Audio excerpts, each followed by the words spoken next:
எல்லாரும் எப்படி இருக்கீங்க? கிறிஸ்மஸ் அன்னைக்கு காலையில் கோயம்புத்தூரில் இருக்க மருதமலை முருகர் கோயிலுக்கு தாங்க நாங்கள் போயிருந்தோம். இன்றைக்கி கிறிஸ்மஸ் லீவு, அப்புறம் இன்றைக்கி சஷ்டிங்க. அதனால் கூட்டம் அதிகமாக இருந்துச்சு. 4 வீலர் வந்து மேலே அலோவ் பண்ணல. 2 வீலர் மட்டும் அலோவ் பண்ணியிருந்தாங்க. அப்புறம் பஸ் ஃபெசிலிட்டி இருந்துச்சு. நாங்கள் வந்து போகும்போது ஸ்டெப்ஸ்லேயே போயிட்டோங்க.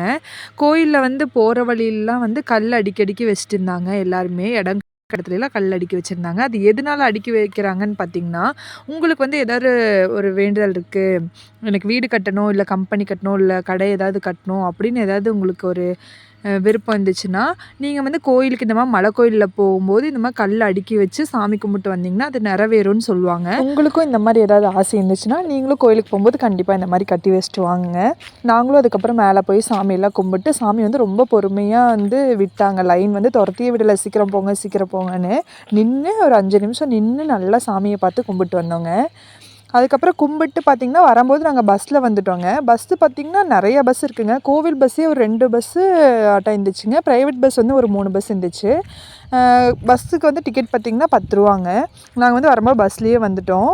இருட்டாயிட்டே வந்துச்சுங்களா, அதனால பஸ்லேயே வந்துட்டோம். பஸ் வந்து ஃப்ரீயாக தாங்க இருந்துச்சு. லைன்லேயும் ரொம்ப நேரம்லாம் நிற்க வைக்கல. டக்கு டக்குன்னு பஸ்ஸு வந்துகிட்டே இருந்துச்சு. அதனால் கூட்டமும் இல்லை. டக்கு டக்குன்னு எல்லாருமே கீழேயும் இறங்கிட்டாங்க. நாங்கள் நல்லபடியாக சாமி கும்பிட்டு வீட்டுக்கும் கிளம்பி வந்துட்டோங்க. நெக்ஸ்ட்டு இன்னொரு வீடியோவில் பார்க்கலாங்க. நானும் போயிட்டு வரேங்க.